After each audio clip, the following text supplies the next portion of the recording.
And welcome to FamilyMath143a. FamilyMath number 143a. So I was talking to my friend Fawn on Twitter last couple of days, and she was doing a really cool problem with her students about triangles and what are called inscribed circles.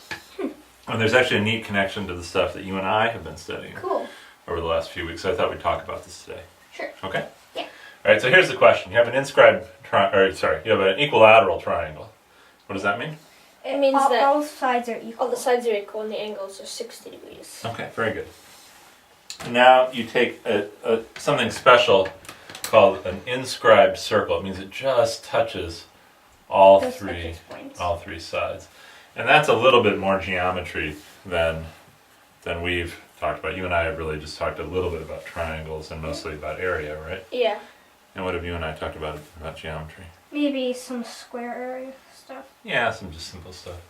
So I'll explain how you figure this out. It turns out for an equilateral triangle, it's actually really easy. But then here's the tricky thing. You put another circle on top here that touches the two sides, just touches them, Yeah. and touches this other circle. Whoa, cool. Yeah. Does this look like a fun problem? Yeah. Okay, and the question is, how big is this circle compared to this circle? Whoa. Okay, so in order to find an inscribed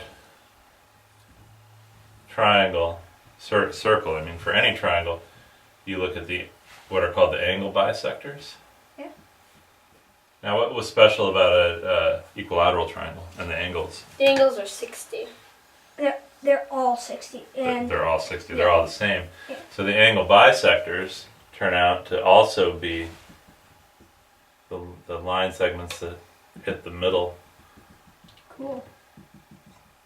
of each side. And the lines that hit the middle of each side, which in general can be different than the angle bisectors, called the medians.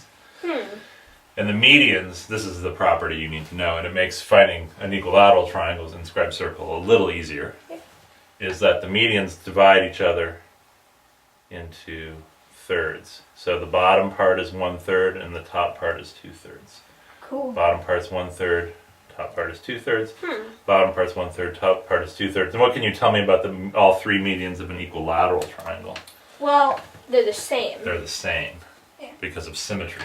If you rotate the triangle around. So what we're going to do is we're going to pretend that this is 1 high. Okay? Yep. And if that's 1 high, this is 1/3 down here. 1/3. This is 1/3.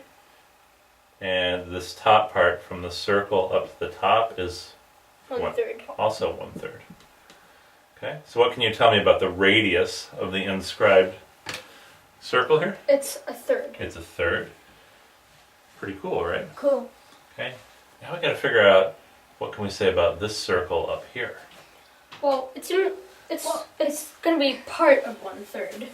It's going to be some part of 1/3. Cool. Okay, so why don't we stop the movie just for 1 second, and then so we can just go to 143b, because this is a new problem.